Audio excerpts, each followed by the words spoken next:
Aguardando, só aguardando aqui o detalhezinho técnico que não é meu agora, dividindo tela. Ótimo, ótimo, agora Chegou. sim. Agora deu certo. Estamos.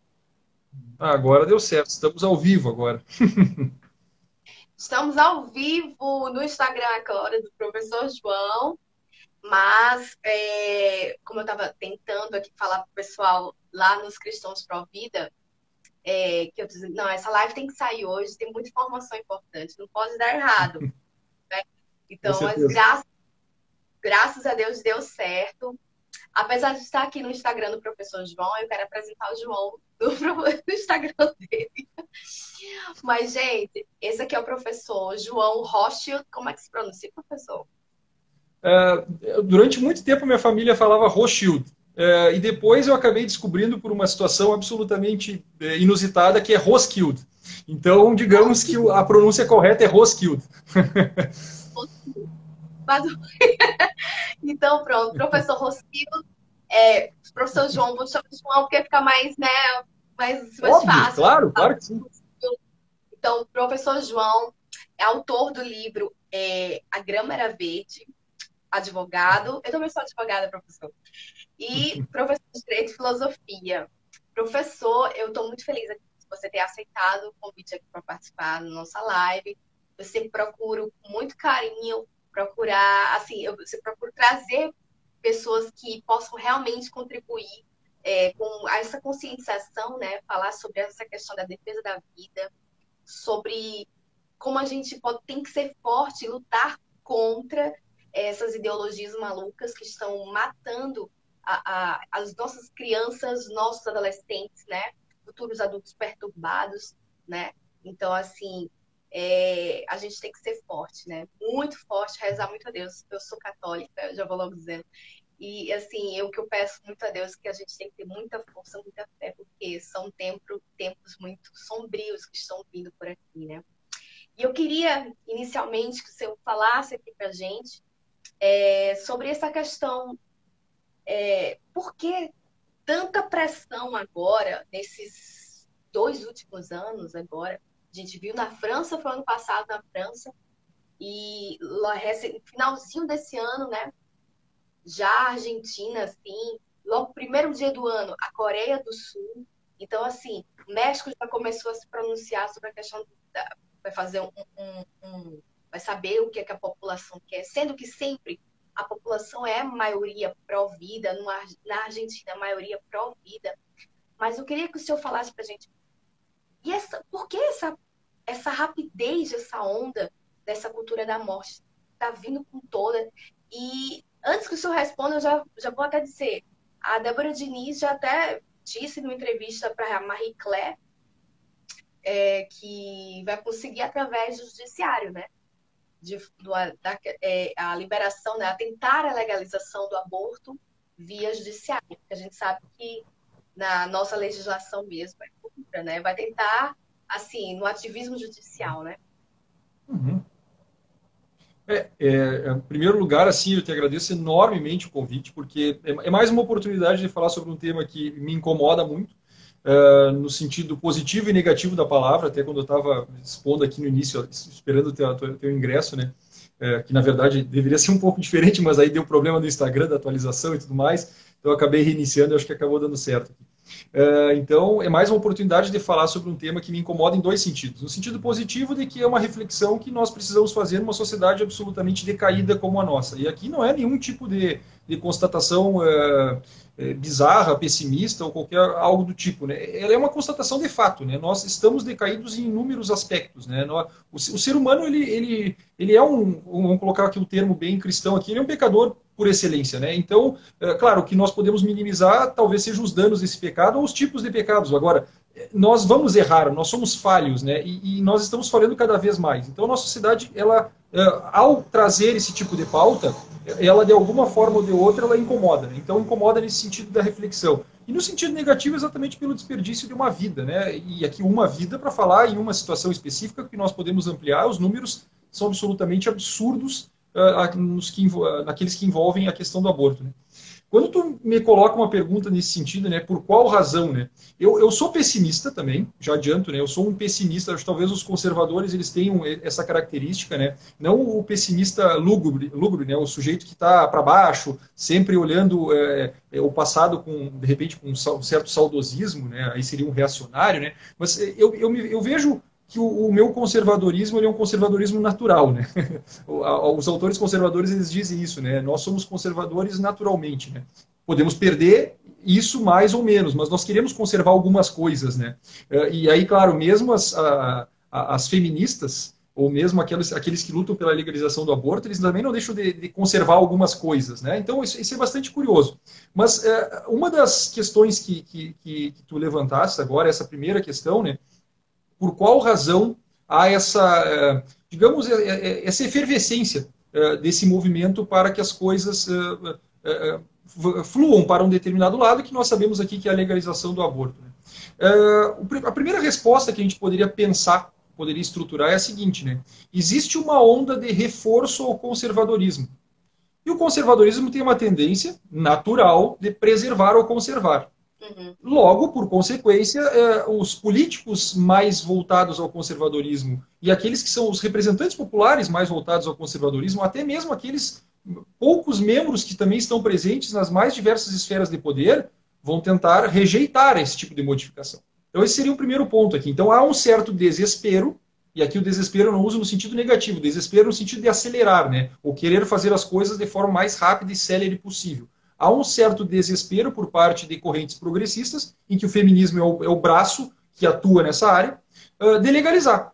E agora, o legalizar é interessante, porque o legalizar ele não depende necessariamente de uma aprovação democrática ou de representantes, que mesmo que não representem a maioria, representam uma maioria específica, né? Uma maioria de representação. Esse desespero de aprovar, ele vai surgir por vias, ou pelas vias do judiciário, né? E claro, aqui o Brasil é um caso bastante paradigmático, porque é um país de dimensões continentais. Vê bem, eu estou falando aqui de Bagé, Rio Grande do Sul. Então, e tu estás numa localidade completamente afastada da minha, mas nós estamos unidos por uma pauta, unidos por um propósito. Então, o país é um país de dimensões continentais, em que se esse país de dimensões continentais consegue fazer isso, consegue aprovar algo, bom, o que nós não vamos conseguir aprovar? Então, existe um certo paradigma, existe um certo ponto nevrálgico. Se nós conseguirmos legalizar isso, ou conseguimos legalizar outras tantas coisas que assim desejamos. Isso pensando aqui com a mentalidade de um progressista, por assim dizer.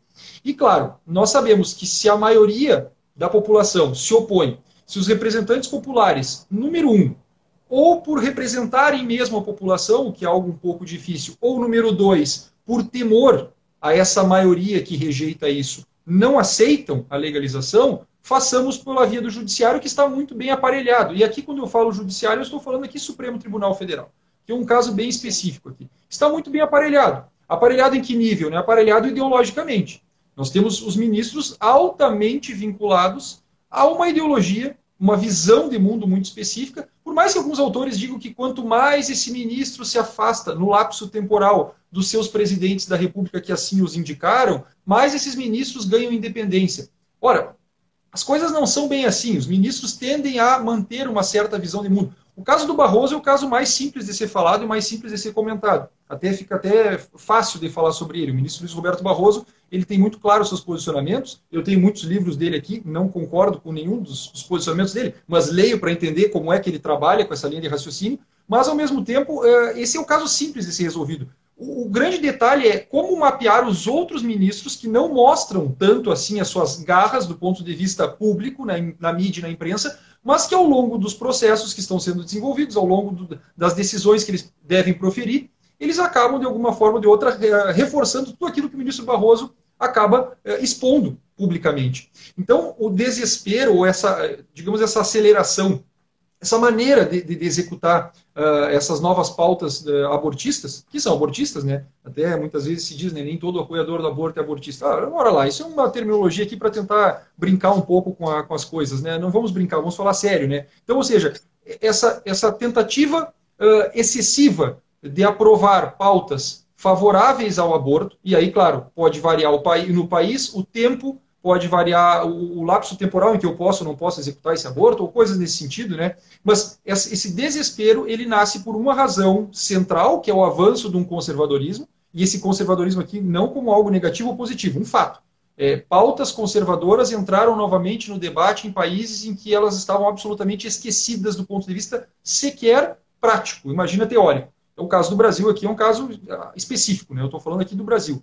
E além dessas pautas, além desse avanço do conservadorismo, existe também, por outro lado, o desespero de garantir efetivamente aquilo que elas chamam de direito, né? Ou seja, se alguém diz que tem direito a alguma coisa, significa que todo aquele que for contrário a esse direito, mesmo que esse direito não esteja positivado, necessariamente será um sujeito, um monstro, que se apresentará diante da sociedade. Então, por isso que muitas vezes se diz, né, existe o direito ao aborto, vamos estender o direito das mulheres. Várias vezes se coloca, né, o aborto foi aprovado, aí 2 pontos, direito das mulheres. Ou seja, é como se isso fosse necessariamente algo positivo, e a partir dessa positividade, então, somente países que estão na periferia do mundo, ou na periferia da civilização, por assim dizer, que não vão conceder esse tipo de aprovação. Esse avanço eu coloco em algumas frentes. Uma destas frentes é a frente política. Se eu for entrar na frente de cunho filosófico, uma frente de cunho educacional, nós podemos entender que as universidades, por exemplo, elas produzem esse tipo de pensamento diuturnamente. Dificilmente nós temos pensadores que se opõem a isso. É como se nós só para ficar nós temos que ocupar espaços, né? Como eles ocuparam os espaços. Ocuparam os espaços, nós temos que ocupar realmente. Escrever livros, publicar discussões. Tu não dá bola que tem uma cachorrinha aqui que é o que restou aqui nesse ambiente aqui para que eu possa fazer a live, tá? A minha esposa está me assistindo com meu filho em outro espaço, então a cachorrinha deu 2 latidos aqui, tu não dá bola, tá? Essa ocupação de espaços, ela é central, né? Ela é central. Por que ela é central? Porque, de alguma forma ou de outra, se nós temos a universidade um sentido de pluralidade, e essa pluralidade não é efetiva, qualquer pluralidade que se fale dentro da universidade, na verdade, é uma pluralidade entre pares, que não é pluralidade. É mais do mesmo. Então, só para ficar num dado muito específico aqui, nos Estados Unidos, cerca de 12% dos professores são vistos como conservadores. Bom, e os outros 88%? Fica autoevidente que os outros 88% ou se omitem em alguns debates ou a maior parte desses números vão acabar, de alguma forma ou de outra, estando de braços dados com o progressismo. E ao estar de braços dados com o progressismo, as pautas pró-aborto elas são estimuladas. Então, por exemplo, pesquisas. Não são feitas pesquisas dentro do ambiente universitário que possam, de alguma forma ou de outra, trabalhar com, por exemplo, o direito natural com a perspectiva de um autor clássico como John Finnis. Isso é muito raro de ocorrer. Muito raro de ocorrer. Quando ocorre, é algo surreal, é algo surpreendente. Sim. Pode falar. Leonardo fez um comentário que eu pedi para o senhor dar uma lida. O plano de aparelhamento estatal do PT passa por indicação do início de concepções ideológicas de caráter progressista. Com toda certeza. Essa não resta sombra de dúvidas. Isa, eu só vou abrir uma porta ali para a figurinha que está latindo. A minha está mas ele não fica também. É 1 minuto aqui, 1 minuto, peraí.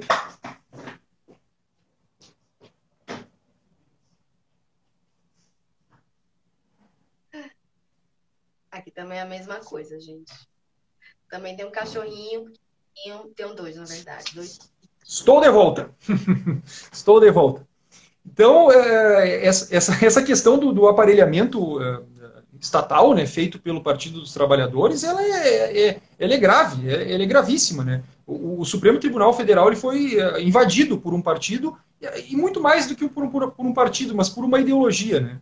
E enquanto essa ideologia política ela não sair de dentro do Supremo Tribunal Federal, ou enquanto ela não estiver, para ser bastante democrático aqui, enquanto ela não estiver pelo menos em paridade para que o debate possa ser estabelecido de forma absolutamente racional sobre as mais diversas pautas. Mesmo que a pauta do aborto seja um debate absolutamente irracional. Qualquer debate em que alguém pleiteie o extermínio de alguém é algo bastante complexo de se tolerar. Mas ok, é o mundo em que vivemos. Então precisamos saber como debater nesse mundo ou como conversar nesse mundo, né?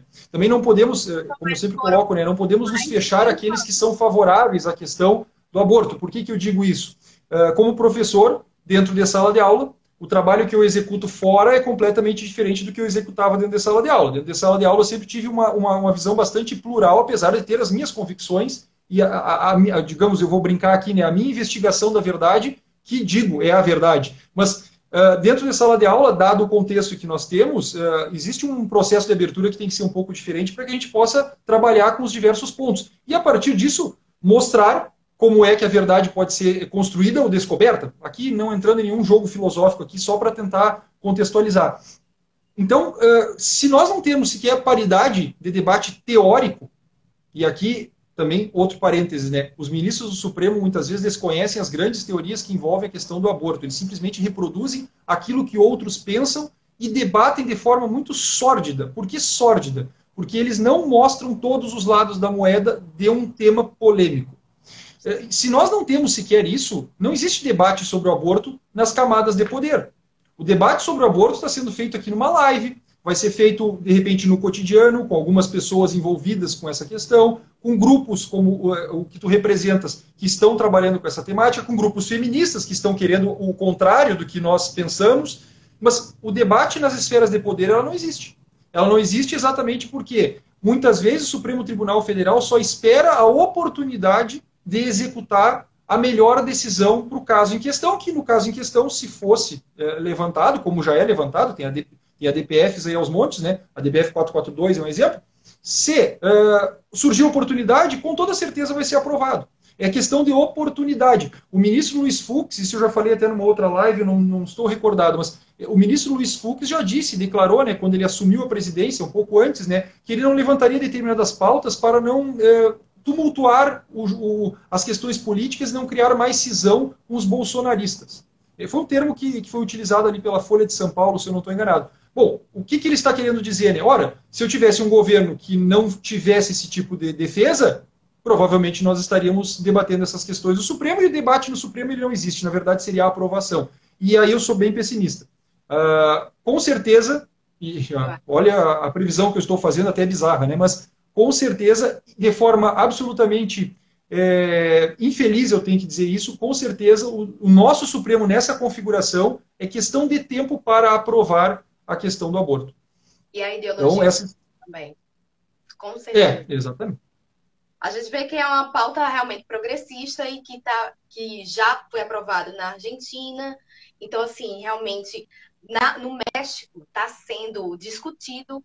E eu tive uma live recentemente com uma mexicana, ela é pró-vida lá, e ela contou que no parlamento isso foi discutido e muitos movimentos pró-vida, assim, pró-família estavam lá presentes, foram contra, mas assim, ela disse que foi a bandeira do México ali atrás e as pessoas aplaudindo os próprios políticos, assim, e sabendo que a grande maioria da população lá, super cristã, super católica, é extremamente contra essas pautas progressistas, mas que por pressões internacionais, que a gente sabe, né, a gente sabe que com certeza vai acabar passando.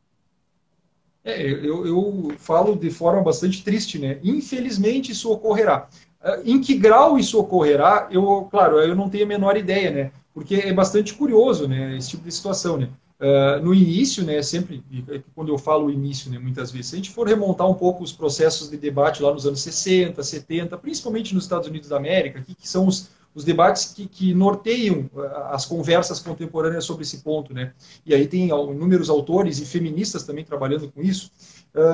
Os primeiros debates, eles giram em torno da questão de como estabelecer um marco para poder executar esse tipo de ação. Tá? Ou seja, até quando eu posso abortar? Hoje em dia nós sabemos que esse marco foi para o espaço, em alguns locais, né? Foi absolutamente para o espaço. Os países permitem até, eu vou colocar aqui, até as portas do nascimento. Oi? Até o nascimento, digamos assim, né? Exatamente. Então, até as portas do nascer, o sujeito está à mercê de decisões ou, de repente, pequenas justificativas que possam eliminar a sua vida.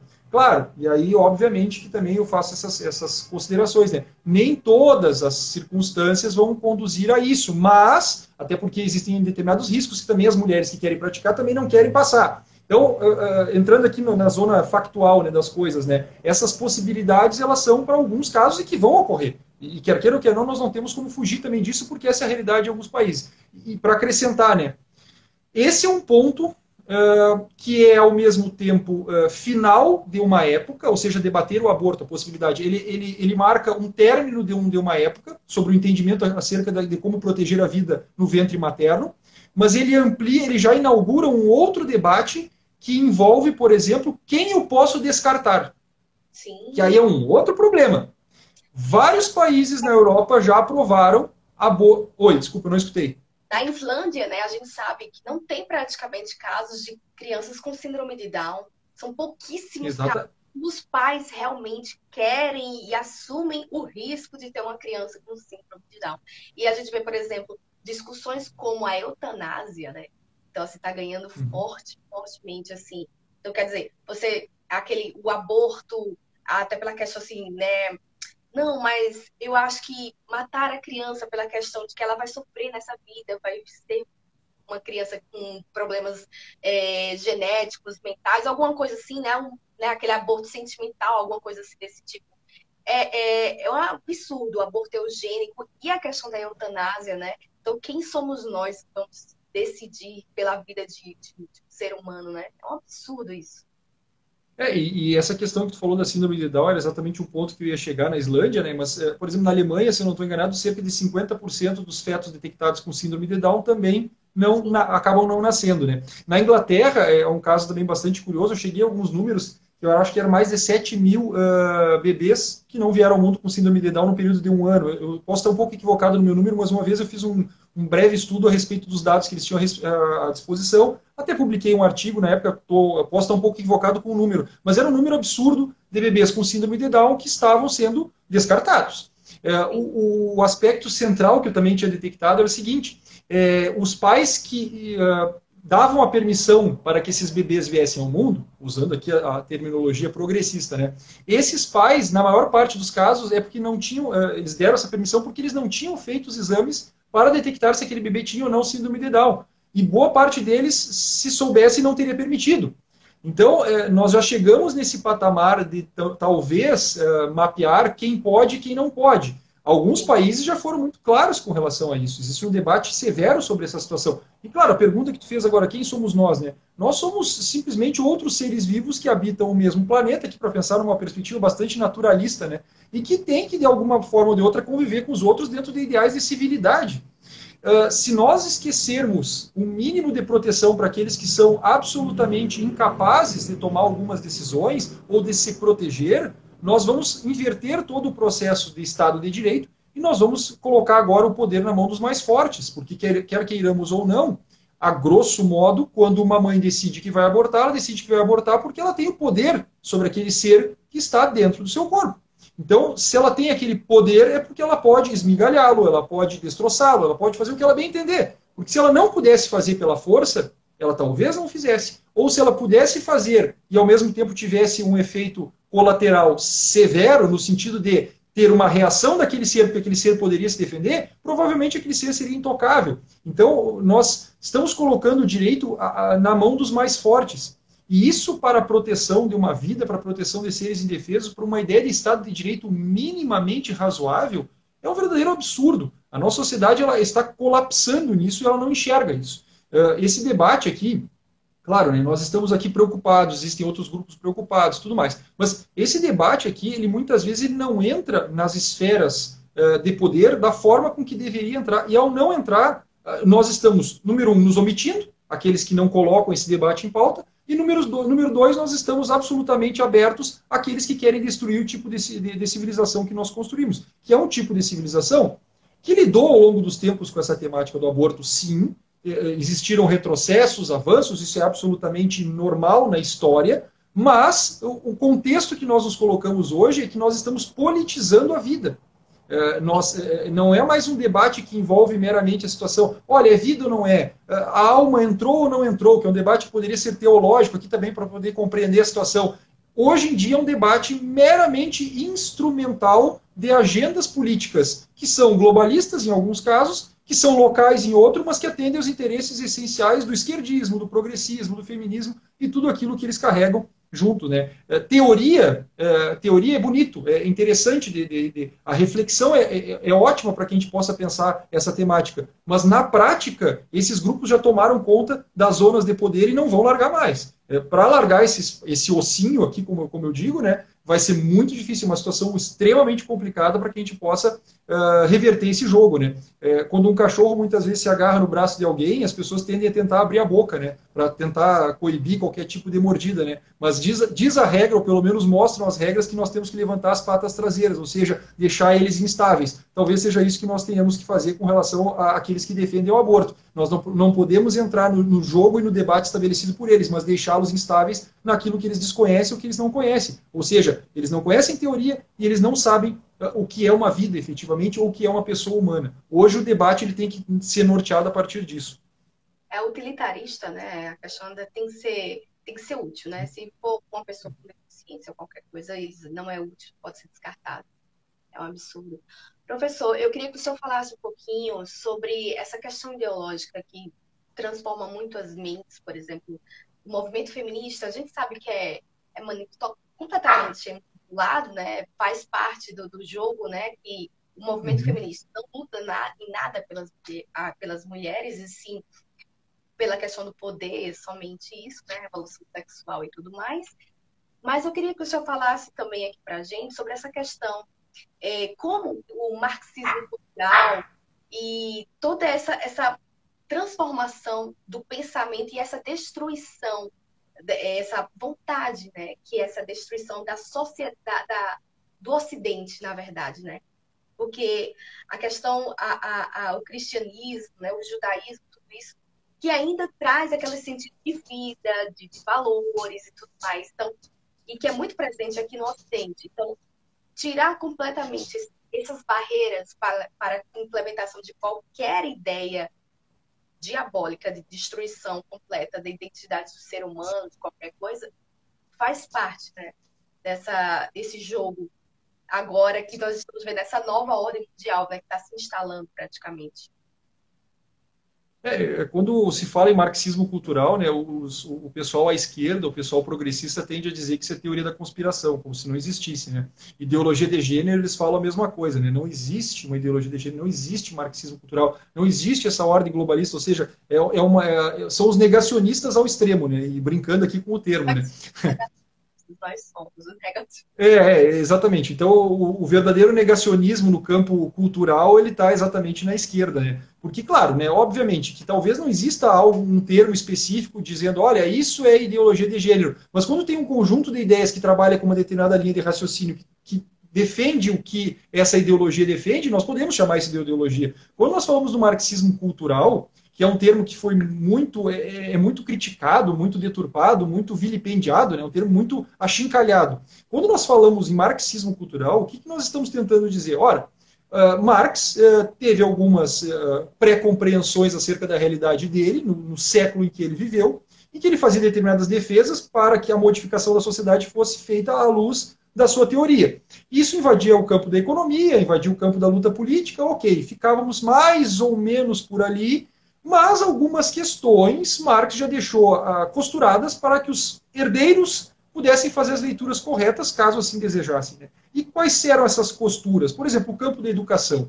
O campo da educação é um campo de domínio social. Se é um campo de domínio social, os herdeiros entenderam isso de forma muito clara ao fazer o quê? Ao fazer uma leitura de Marx a partir da nova realidade que eles estavam à disposição. Que já era uma realidade do século XX para o século XXI, em alguns casos aqui já estávamos virando, né? E alguns herdeiros ainda existem, ainda escrevem, ainda trabalham, ainda estão a todos os pulmões trabalhando com essas questões do marxismo, mas principalmente ali no século XX, ou seja, estamos falando aqui dos anos de 1900, esses herdeiros de Marx acabaram trabalhando com a linha de raciocínio de que a cultura deveria ser um novo motor de modificação cultural, de modificação social. Porque se nós modificássemos a cultura, efetivamente nós modificamos tudo. Então, essa questão que envolve essencialmente a pauta do aborto, ela é uma questão que atravessa o marxismo cultural. Obviamente que nos primórdios dessa estruturação, isso não ocorria, essa pauta talvez nem fosse levantada. Mas com o avanço do feminismo, com o entendimento de que nós podemos instrumentalizar grupos para modificar a sociedade, e as mulheres aqui, via de regra, que estão colocadas no feminismo, elas são instrumentalizadas por esses grupos para que elas possam, de alguma forma ou de outra, modificar a sociedade, o marxismo começou a enxergar diversas linhas de frente. Uma dessas linhas de frente do marxismo cultural vai se dar exatamente nesse entendimento sobre o novo papel da mulher. E aqui não é não estou fazendo nenhum tipo de crítica com relação a esse novo papel da mulher ou essas novas perspectivas que a mulher pode trabalhar ou não pode. Ninguém aqui está sendo reacionário de tentar fazer qualquer tipo de corte nesse sentido. Mas a crítica aqui a ser feita é como é que eu entendo as novas relações sociais à luz de uma politização da vida privada. O que eu chamo de politização da vida privada? Todos os aspectos da vida humana viram instrumentos de opressão e oprimido. Ou seja, tudo passa a ser estruturado a partir dessa linha de raciocínio. Se nós não enxergarmos, se nós não conseguirmos, enquanto sociedade, enxergarmos que existem opressores e oprimidos, e a minha cachorrinha está latindo incessantemente, eu vou tocar uma borracha nela para ver se ela se alerta, parou. Se nós não conseguirmos enxergar opressores e oprimidos em todas e quaisquer instâncias da vida, inclusive na vida privada, ou seja, via de regra o homem oprime a mulher, nós não estamos à luz desse progresso social. Então nós precisamos inverter esse tipo de dinâmica. Bom, ao inverter esse tipo de dinâmica, aí surgem pautas, por exemplo, como a do aborto. Quem carrega o filho? E começam aquelas perguntas. Durante o tempo em que ele está no ventre materno, é a mulher. Então, se é a mulher, vou jogar mais uma coisa na minha cachorrinha, ela não vai parar, ela é um pouco cabeça dura, ela é muito mais cabeça dura do que qualquer um imagina. Se nós não conseguirmos... é só um momentinho, tá? Pera aí. Vamos participar da live? Vamos participar da live. Não tem problema. Ela quer participar da live, a gente participa da live. Vamos lá. Tá aqui ela. Pronto. Se nós... Tá aqui ela. Ela é bem temperamental, tá? Só para avisar. Então eu estou colocando ela na live só para esclarecer um pouquinho isso. Que essa aqui, ela domina a casa, tá? Essa aqui é a opressora e eu, no caso, sou o oprimido. Minha esposa também é oprimida. Ela é a grande opressora aqui da casa. Vou tentar botar ela aqui no chão, aqui do meu lado, para ela ficar tranquila. Se ela não se acomodar, eu vou ter que dar um jeito nela. Mas se eu inverto, então, toda essa dinâmica, e se eu enxergo assim, olha, quem carrega a criança é a mãe no seu ventre. Quem carrega a criança posteriormente, porque os pais não ajudam, porque eles simplesmente estão preocupados em trabalhar, trazer o sustento para casa, mas quem tem que aguentar a criança é a mãe. Se tudo é a mãe que faz, então é ela que decide.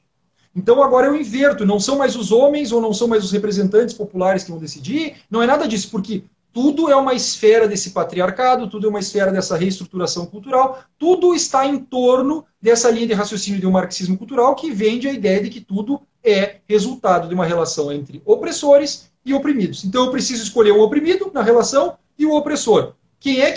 A quem eu preciso empoderar, ou seja, dar poder? A quem não tem poder. Se historicamente era a mulher que não tinha poder, se historicamente foi comprovado que a mulher era sempre a oprimida da relação, logo nós estamos invadindo também a vida privada para que essas mulheres consigam ganhar voz, consigam aparecer na vida pública, na vida política, e assim não mais se submeter a esses homens atrozes que estão inundando as suas vidas. Claro, a partir dessa visão, nós acabamos, por exemplo, criando uma ruptura nos laços familiares. Nós podemos notar alguns assuntos que são absolutamente paralelos, mas que são absolutamente pertinentes para a nossa pauta. Por exemplo, a questão da desestruturação da família. Sim. Quantos e quantos lares eles começam de um jeito e terminam de outro? Ou seja, começam com duas pessoas, no momento em que algumas vontades não são mais atendidas, as pessoas se separam. E aí os filhos, muitas vezes, ficam a ver navios nessa relação. Mas aí, claro, as feministas poderiam dizer, mas os filhos ficam com as mulheres, ficam com as mães, ou seja, são os homens que são os grandes errados dessa realidade. Sim, na maior parte dos casos é isso que ocorre. Eu trabalhei no núcleo de prática jurídica, em que eu tinha que atender a comunidade na área de direito de família, e era exatamente essa realidade que ocorria. Muitas vezes os homens são os sujeitos que se evadem do ambiente. Mas isso não significa que muitos deles não sejam pais efetivos ou pais que estejam presentes. Então, claro, aqui tentando entrar aqui em alguns jogos de problemas paralelos à questão do aborto, mas que afetam a questão do aborto, porque muito do que é levantado por essas pautas feministas é altamente estruturado por meio de pensadoras que trabalham com autores que militaram pelo marxismo cultural. Ou seja, são herdeiros de herdeiros de herdeiros. Então, o marxismo cultural ele invadiu as universidades, ele invadiu a política, ele invadiu a vida privada. Nós estamos inundados e invadidos. O marxismo cultural é o Boulos na versão teórica. Ele invade tudo que tem pela frente mais um pouco. Tá? Boa, boa. Inclusive, eu queria até fazer indicação de livro. Esse livro aqui que eu estou lendo. Já estou no finalzinho já. Muito bom, muito bom. E ele fala só, olha, sobre Fritjof Capra e Antônio Gramsci. Então, assim, Exatamente. é justamente esse pensamento, né, gramsciano, então, assim, que é justamente dessa mudança, né, leve, né, não tão violenta como no comunismo que eles querem impor, mas, assim, da linguagem, e passar nas universidades, pegando os espaços, roubando os espaços e fazendo uma lavagem cerebral, trabalhando com essa hegemonia, né, trabalhando com esse pensamento, né, esse psicológico das multidões e transformando, né, todas as questões dos valores, o que a gente tinha da sociedade ocidental, da sociedade judaico-cristã, e mudando tudo de cabeça para baixo. E é justamente isso que eles querem fazer, né? Nós não nos damos conta com algumas coisas, somente talvez depois de um tempo que a gente para refletir sobre tudo isso, né? Quando se fala sobre a questão do aborto, por exemplo, na grande mídia, né? Como é que se coloca, né? Normalmente se coloca alguém que defende o aborto. Direitos Oi? reprodutivos. Desculpa. Eles falam, não falam. Isso, não. Para ficar bonito, né? Para ficar um direito, né? Interrupção da gestação também. Interrupção da gestação, ou seja, algo que chame atenção e que não fica tão chocante, né?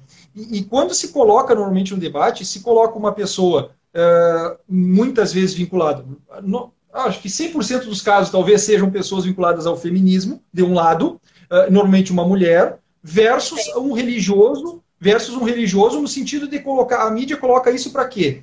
Para que se diga, olha, qualquer pessoa que é contrária à legalização do aborto necessariamente é uma pessoa de ordem religiosa. Se o Estado é laico, eu não posso tolerar que o aborto não seja permitido. Então, e do outro lado, nós temos quem? Uma mulher que luta pelo direito das mulheres. Aquela tire sua Bíblia do meu útero, né? Aquelas falácias terríveis que a gente escuta, né? Mas eu já fui convidada para alguns debates, assim, para alguns lives com feministas, eu não topo, porque são extremamente histéricas, sabe? E elas não têm argumentos. O que tem elas querem realmente te atacar pessoalmente. Então, para mim, não vale. Esse tipo de debate é bem complicado, né? Porque o argumento pessoal é o que impera, né? Então, e claro, e tem o argumento emotivo também, que também não resolve a situação, mas que também se apela muito. Em que sentido? Olha, homens não podem falar sobre aborto. É um verdadeiro absurdo. É como se o problema não fosse humano, como se o problema fosse necessariamente de forma exclusiva da mulher.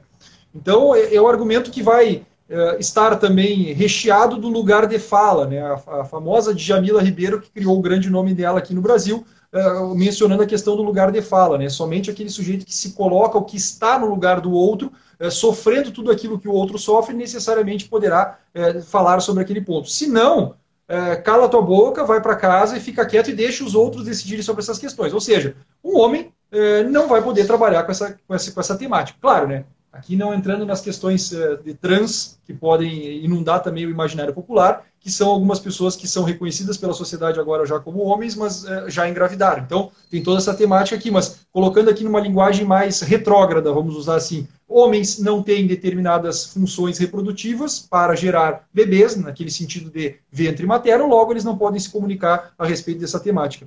Isso, mais uma vez, também é uma forma de exclusão de participação de alguns indivíduos. A resposta muito simples poderia ser dada, né?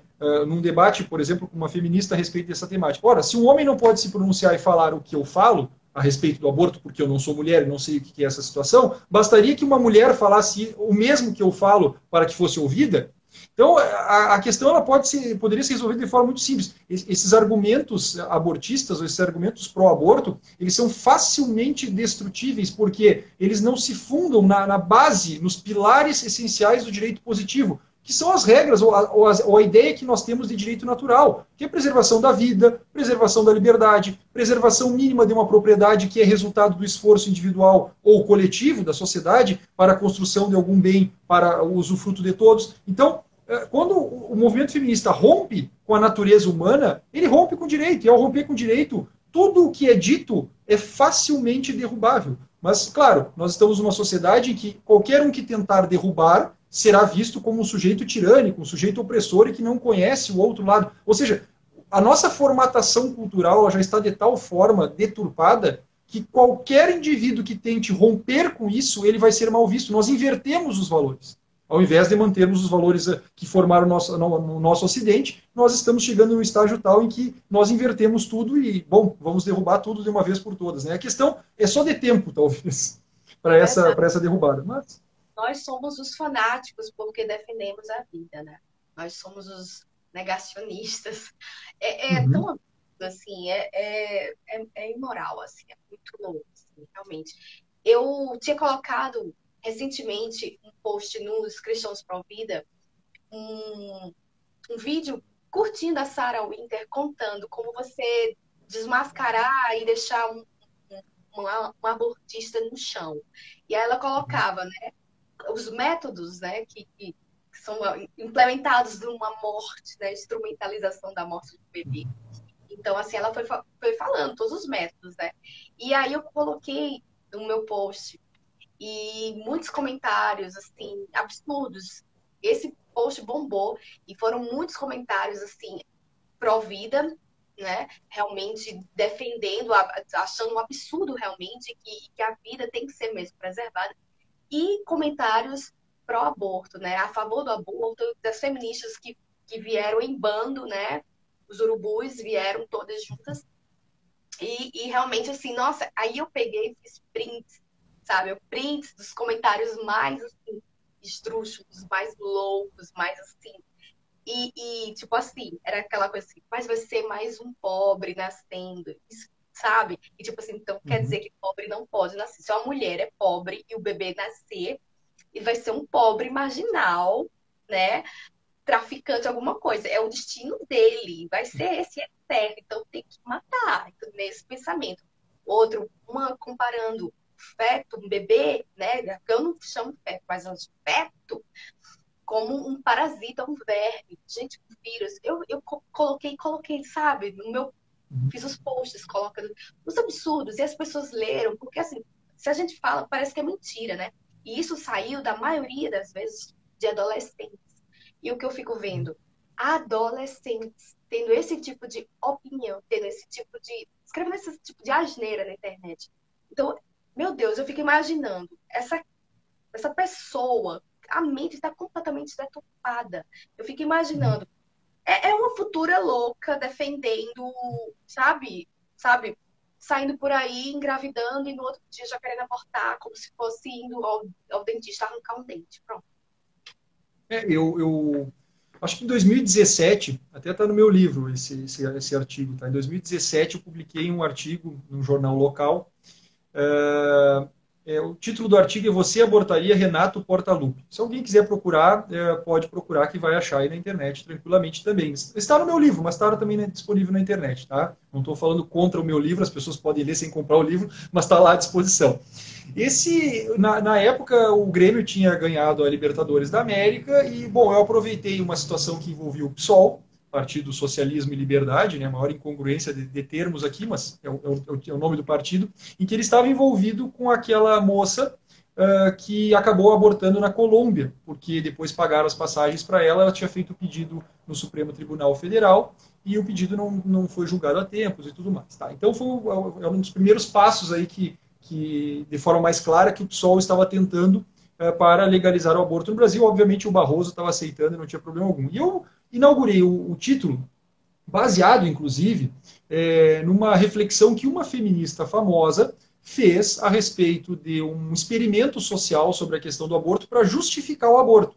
Então, lá, se eu não estou enganado, foi nos anos 70, ela fez esse experimento filosófico, teórico, com uma situação que eu não vou ficar relatando aqui, que não vem ao caso, mas era uma teoria, era uma situação prática que ela simulava para tentar justificar, olha, então, em tais condições, nós poderíamos retirar a vida porque não haveria problema algum.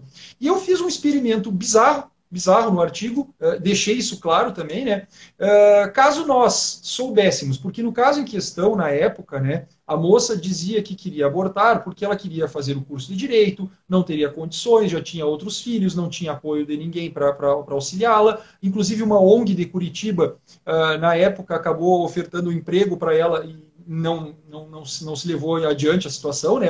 Acabou ofertando todo o amparo necessário e não se levou adiante. Mas eu fiz o seguinte experimento. Imaginemos que nós tenhamos a possibilidade de conhecer como aquele futuro ser humano pleno, né, poderá se desenvolver ao longo da vida e nós venhamos a descobrir que ele pode ser, por exemplo, um Cristiano Ronaldo, um Messi, poderá ser um Renato Portaluppi ou algo do tipo. Eu brinquei com uma realidade cruel. Ou seja, suponhamos que nós saibamos qual é a condição genética, as possibilidades genéticas que aquele corpo em desenvolvimento poderá desempenhar na vida concreta, por assim dizer, né? Não a vida protegida dentro do ventre materno, uma vida real como nós aqui estamos vivendo. E bom, claro, né, quando eu falo em alguns jogadores de futebol, nós estamos falando em questões de ordem econômica também, né? Nós estamos falando de jogadores e treinadores ou ex-jogadores aqui que ganham salários de magnitude muitas vezes inimaginável. Bom, será que essa moça que alegou as questões de ordem econômica abortaria caso soubesse que seria um novo jogador de futebol com todas as possibilidades de ganhos econômicos? Bom, e o meu debate ali era meramente para verificar como é que nós estamos ou não instrumentalizando a vida por uma questão econômica. Como é que nós estamos mensurando isso? Eu não fui nem um pouco agressivo, não fui nem um pouco incisivo, eu só criei essas possibilidades. Obviamente que eu estava fazendo uma crítica ali ao PSOL por ter feito isso. Esse artigo gerou uma onda de ódio aqui na cidade, não que tomou uma grande magnitude, mas tomou uma onda de ódio ali no próprio site do jornal, as pessoas fazendo ligações, perguntando como é que eu lecionava numa dada instituição de ensino, dado aquele artigo que eu tinha publicado, coisas absolutamente descabidas para um mero debate. Eu não falo aqui nem para verificar se aquilo que eu coloquei é correto ou não, mas para um mero debate. E o movimento é agressivo exatamente porque eles sabem que se eles não ganharem no grito, se eles não ganharem destruindo a moral de alguém, se eles não ganham destruindo a vida de alguém ou a vida profissional de alguém, eles não conseguem vencer. Então, a nossa fortaleza ela tem que ser tamanha que ela tem que compreender que nós precisamos lutar contra pessoas que não têm qualquer escrúpulo ou qualquer moral. Não porque simplesmente descartam vidas. Esse é um ponto do descarte que fazem, né? O outro ponto do descarte que fazem é o descarte do suposto opositor ou daquele que discorda. Ou seja, essas pessoas elas são absolutamente totalitárias. E um debate com totalitários ele é absolutamente impossível de ser realizado. Por isso que quando também falou, né, olha, eu não participo do debate com feministas, é extremamente difícil, exatamente por essa razão. Quando elas têm a oportunidade, elas destroem a moral do indivíduo. É um assassinato de reputações, aqui utilizando um livro famoso aí que existe no mercado para que as pessoas possam compreender o que eu estou falando, né? Então, se assassina a reputação de alguém para que algo seja feito. Eu descobri, por meio de infiltrados, posso dizer assim, ou espiãs nesses grupos privados que existem, né, que algumas pessoas desses grupos feministas estavam programando manifestações contra a minha pessoa, ou coisas do tipo na época. Eu fiquei até achando tudo aquilo muito engraçado, porque eu fiquei pensando, bom, vocês vão dar mais voz para mim, né? Porque, na verdade, quando vão me colocar exatamente, vão colocar a mídia à minha disposição. Vai ser até interessante. Acabaram, no fim, não fazendo, acho que desistiram também, dada também a inconsistência do movimento ou coisas do tipo. É uma coisa assim que você não pode mencionar certos tipos assim, você não pode falar contra o aborto, você não pode falar contra nada que seja assim das minorias, né? Porque só eles que têm o poder de defesa, porque a gente pode, eu sou contra a violência doméstica, óbvio. Eu sou contra o estupro, óbvio. Mas eu sou contra o aborto? Então, assim, por ser contra o aborto, automaticamente eu sou excluída do movimento feminista, né? Não, se você é contra o aborto, você não é feminista. Então, na cabeça maluca desse povo, acha que eu aceito qualquer tipo de violência, que eu sou contra os direitos da mulher. Então, assim, é uma coisa assim, completamente louca. eu sei que não tem nada a ver, mas eu queria falar assim, por exemplo, para você ver, tem nada a ver com a live, mas eu queria só tem a ver também, porque é a questão da revolução cultural que mexe muito com essa coisa.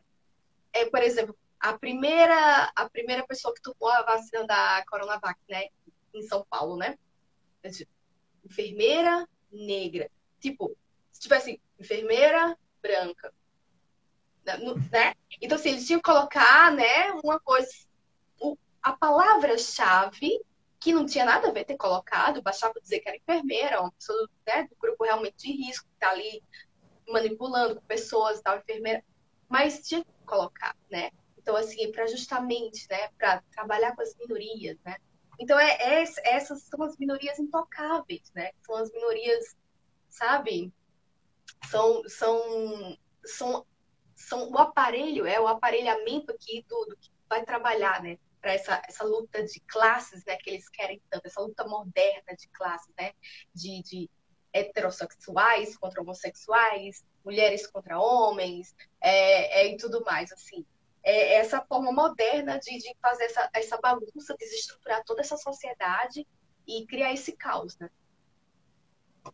E essa notícia que tu repassou a respeito da questão da primeira enfermeira negra, né, que foi colocada, que é absolutamente pertinente. A minha esposa também tinha feito essa constatação. Ela olhou assim para mim: João, por que colocaram aqui negra? Poderia ser só enfermeira, ou seja, não haveria necessidade de fazer qualquer tipo de dissociação aqui para tentar chamar a atenção, né? Mas, claro, né, num Estado que está absolutamente inserido dentro de uma linha de raciocínio em que nós precisamos segmentar a sociedade para poder ter os devidos atendimentos ou para ter os devidos cuidados, é óbvio que deveria aparecer. E, claro, né, ainda mais se tem a possibilidade de também ter algum tipo de louro, algum tipo de rescaldo político nisso, né? Ou seja, eu posso angariar votos ou não posso angariar votos com essa enfermeira negra que eu coloquei ali? Bom, então eu estou atendendo uma determinada comunidade, logo, em razão disso, eu estou instrumentalizando aquela comunidade para ganhar votos.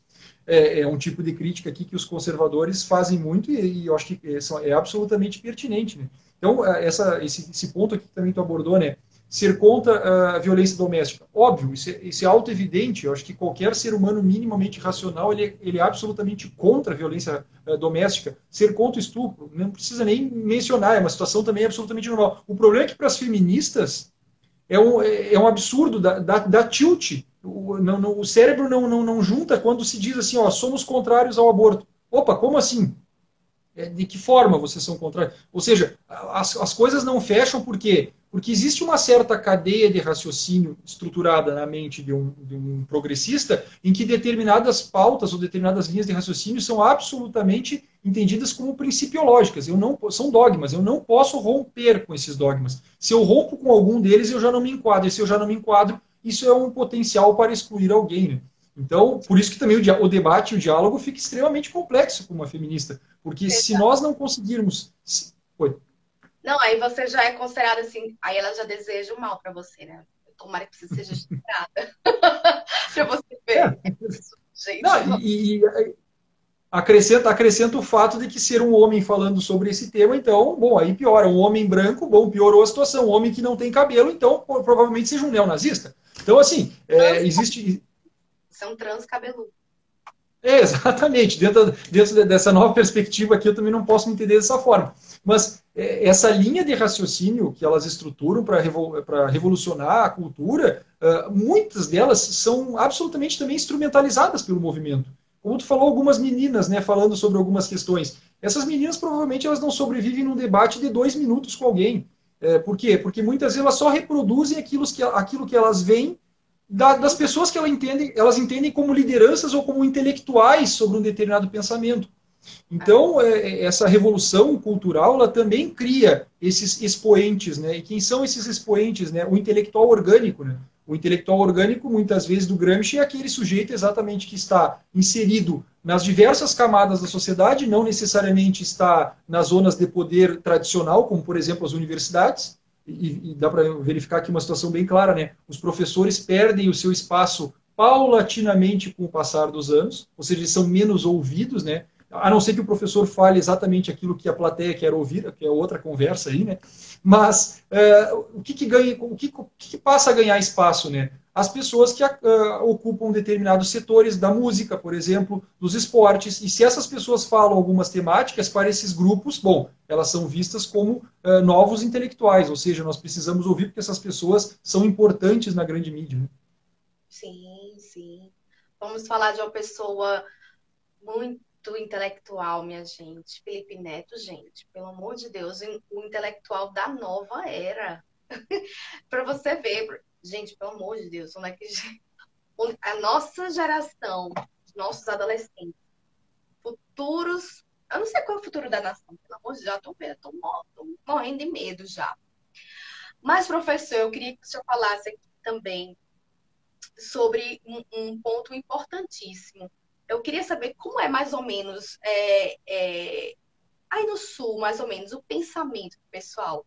Eles são mais progressistas, são mais conservadores? Como é mais ou menos assim? Eu acho que é mais progressista, não? A gente pode brincar com isso. Eu posso brincar de inúmeras formas, tá? Quando o pessoal do Nordeste normalmente fala Sul, a gente pode entender um emaranhado muito grande. Um emaranhado muito grande de Sul, né? Mas assim, claro, se a gente estiver falando do Rio Grande do Sul especificamente, que é onde eu resido, né? O Rio Grande do Sul ele tem estados dentro do estado. Eu vou tentar só contextualizar um pouquinho isso para que se entenda também como é que são os fatores culturais aí. Né? Nós temos um litoral que foi ocupado por um tipo de povo europeu, mais português, mais espanhol e alguma predominância também de escravos, que aí, ou seja, os negros, né? Então foi o que ocupou esse litoral, e aí tu tens algumas cidades nesse sentido. Tu tens uma serra gaúcha, tu tens uma estrutura mais colonial, que foi ocupada por povos mais italianos, alemães, em alguns casos que outros franceses, polacos ali, muito pouco, mas tem.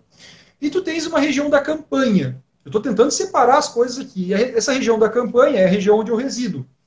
Essa região da campanha é uma região mais fronteiriça, por assim dizer, com o Uruguai. Tá? Então, é uma região em que as terras são mais amplas, cada vez temos menos habitantes nessas cidades, e de alguma forma ou de outra, essa metade sul do Rio Grande do Sul ela é mais empobrecida da metade norte. Então, nós temos essas divisões aí.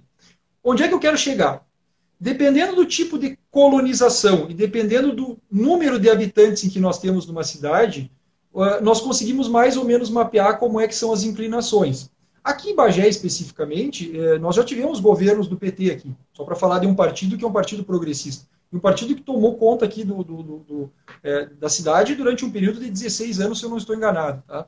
Então, um longo período. Tá? Mas, obviamente, que anteriormente, outros partidos que não comungavam desse progressismo tomaram conta. Ao mesmo tempo, agora, o prefeito que está aqui, ele é um prefeito que se diz alinhado ao governo federal, que é um governo mais conservador, mais liberal, ou seja, tem algumas pautas que estão nesse sentido. E, claro, o que eu quero dizer com isso? Dependendo do humor também nacional das coisas, existe uma variação também nisso dentro do próprio Estado. Ou seja, o mesmo Estado, a mesma cidade que elegeu o PT, escolheu hoje algum representante ou alguém que estava alinhado mais ao governo Bolsonaro. E aqui eu não estou defendendo nem criticando A ou B, eu estou simplesmente tentando fazer um panorama para tentar entender isso. Agora, se tu fores falar em cidades como Porto Alegre, obviamente que tu tens ali um progressismo muito evidente. Se tu for falar cidades como Pelotas, da mesma forma. Se tu fala de cidades mais do interior, Bagé, Santana do Livramento, mesmo que os partidos de esquerda em algum momento tenham tomado conta do poder, as pessoas são mais conservadoras. Elas tendem a conservar mais as tradições. E aqui eu falo não só das tradições gaúchas, as tradições até mesmo culturais no sentido amplo do termo, tá? Ou seja, as tradições até mesmo no sentido da forma com que se estrutura uma família ou coisas nesse sentido. Claro que existe o lado negativo também de algumas questões, porque as pessoas muitas vezes elas querem conservar aquilo que tem de ruim. E o conservador ele não pode conservar aquilo que tem de ruim. Nós temos que conservar coisas boas, coisas que, a partir dos testes do tempo, se mantiveram e ajudaram a formar a civilização. E, claro, obviamente, que o que eu estou falando aqui muitas vezes faz referência também à questão que envolve violência doméstica. Então, existem alguns dados no interior do Rio Grande do Sul que são absolutamente alarmantes contra essa realidade. A isso eu não estou atribuindo machismo aqui. A isso eu não estou falando nada nesse sentido. Eu estou dizendo que são algumas tradições preservadas que não deveriam ser preservadas, que são absolutamente atrozes, que não deveriam sequer ser pensadas hoje em dia, mas que ainda são mantidas por inúmeras razões. Claro que tem a questão cultural por trás disso, óbvio que tem. Eu não vou chamar o nome disso de machismo, porque seria um reducionismo muito grande meu e cair exatamente nesse jogo de feminismo, e isso e aquilo. Eu não quero cair nisso. Então, se eu for falar sobre o Rio Grande do Sul, o interior é muito mais conservador. E os grandes centros, ou centros mais urbanos, eles são muito mais abertos. Isso para tudo, para absolutamente tudo. Então, aqui a cidade de Bagé é uma cidade que tende a preservar mais as tradições. Santana do Livramento, que eu residi, é uma cidade fronteiriça também, preserva muito mais. Então, depende de onde nós estamos. Se nós formos tomar ou levar em consideração as últimas eleições, o Rio Grande do Sul faz guinadas para um lado e para o outro a toda hora. Mas o espírito do gaúcho é um espírito que conserva mais.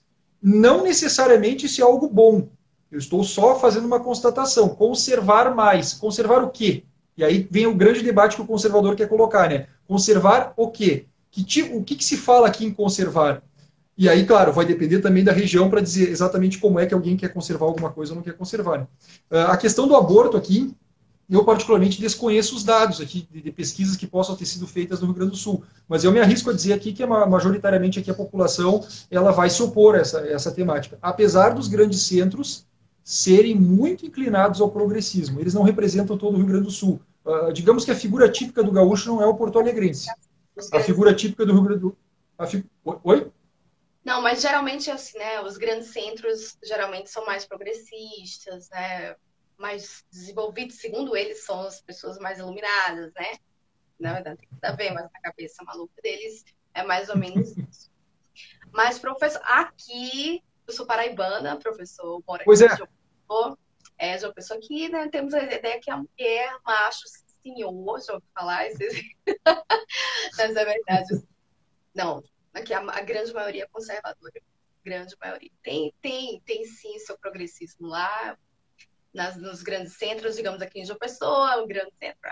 Mas, digamos assim, a grande maioria, as famílias ainda tem a questão do valor da questão da religião, está muito presente, sabe? Então, assim, é o que ainda dá aquele sustento, realmente. Quando você nota, quando tem um aluno, por exemplo, um aluno mais do sul, um aluno nordestino, você nota que o nordestino é mais ligado com os pais, é aquela coisa assim, sabe? Pela questão que nós temos essa questão de acolher, sabe? De cuidar, de estar atento, né? Então, assim, faz muito parte, assim, do dia a dia daqui, pessoal, aqui principalmente no nordestino, né? A gente tem muito esse amor, esse acolhimento, né? E esse senso de família muito forte. Mas, professor, a gente já está com quanto tempo de live? Eu nem sei. A gente acabou de pelas minhas contas, a gente acabou de ultrapassar 1 hora aqui de live, eu acho. Pelas minhas contas, eu não sei, estou controlando aqui no relógio, não sei se estou certo. Teu nome é ao vivo. Está ao vivo, está ao vivo. Clica em cima do nome ao vivo, vai dizer quantos minutos. Tá. 1 hora e 3 minutos. Pronto. Eu não sei, eu acho que o Instagram ampliou um pouquinho, mas se tu quiser encerrar também para depois te deixar umas outras pautas, eu acho que é bom também.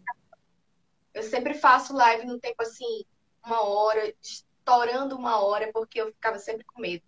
Mas o professor Marlon falou que agora já pode passar, então mesmo assim eu ainda fico com medo, né, de perder a live. Mas assim, professor, eu quero que o senhor fique à vontade para finalizar a live, né? E quiser falar mais alguma coisa. E eu também já me coloco à disposição para fazer uma outra live também com o senhor. Futuramente a gente analisa mais, assim, bem melhor os pontos para a gente poder fazer. Mas eu queria fazer só a última pergunta. Qual foi a sua sensação quando assistiu, não sei se o senhor assistiu, o julgamento, né, da legalização do aborto na Argentina? O que o senhor sentiu no momento? Eu não sei, eu ando numa fase, assim, do ponto de vista de verificar aquilo que acontece no mundo. Eu não posso dizer que é uma fase de apatia, Até a pergunta que tu colocou agora é bastante cruel comigo, porque quando eu vi a notícia, eu fiquei pensando assim, eu já esperava. Foi a primeira sensação que eu tive, assim, eu já esperava. Obviamente que vem uma certa tristeza, óbvio, isso é auto-evidente, né? A gente não pode. Esse grau de tristeza, de entristecimento com as coisas erradas no mundo, ela tem que existir. Mas, ao mesmo tempo, eu digo assim, de forma muito sincera, eu não sei se tem um misto aí de uma certa apatia, no sentido de alguém que já esperava o pior. Então, eu fico assim naquela, assim, ó, o que esperar de representantes populares que fazem isso? Nada mais do que isso. Então, em algum momento, eu olho para isso com profunda tristeza, fico extremamente chateado com isso, fico extremamente. Eu não ao ponto de ficar violento com isso, longe disso, mas eu fico extremamente incomodado com esse tipo de situação. Incomodado. É um verdadeiro absurdo o que foi feito. Esse é um lado do João que não adianta. Ele existe, eu não consigo aplacar ele aflora em alguns momentos, é absolutamente normal. Mas existe um outro lado que eu fico pensando assim: o que esperar de uma era que está sucumbindo a si própria? Ou seja, ela está derrubando a si própria. Na verdade, o termo sucumbindo não ficou bom aqui. Ela está derrubando a si própria. Uma era que está cortando os seus próprios pilares. O que esperar dessa era? Então, nada mais daquilo que está ocorrendo e que ocorreu na Argentina. Então, quando eu vejo esse tipo de situação e eu já penso na possibilidade do Brasil, já penso sim, não adianta, ela existe essa possibilidade, ela só espera o momento. Eu vejo que nós, de alguma forma ou de outra, talvez tenhamos que passar por isso para compreender que isso é errado. Isso não é uma situação apática, não é uma situação que está absolutamente aceitando isso. Senão não estaria nem fazendo essa live, não estaria nem preparando materiais de escrita a respeito disso, criticando exatamente isso. Eu tenho um projeto de livro a respeito desse tema, exatamente para criticar essa legalização do aborto. Então, não é nesse nível de apatia, mas talvez seja compreender que, bom, nós, enquanto seres humanos, nós somos campeões em errar.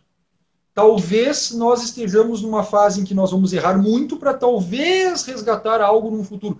Não sei te responder se vai ser isso exatamente que vai acontecer ou não, mas eu estou tentando pensar com uma mentalidade que mistura a minha indignação com uma certa apatia, com uma esperança no futuro.